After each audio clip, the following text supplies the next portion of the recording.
Konumuz abi. Tamam. Hakan Güzel. Dış kapıda mı?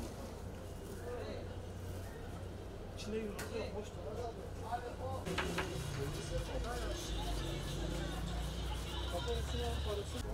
Tabii ki. Afiyet çekiyoruz. Tabii ki. Buna da portakal koymayın. Afiyet çekiyoruz. Buyurun. Bak biliyorlar.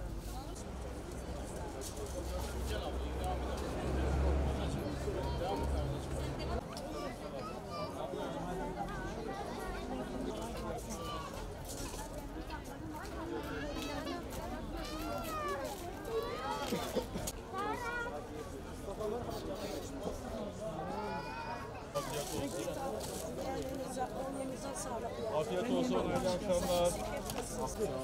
Hayırlı akşamlar, afiyet olsun.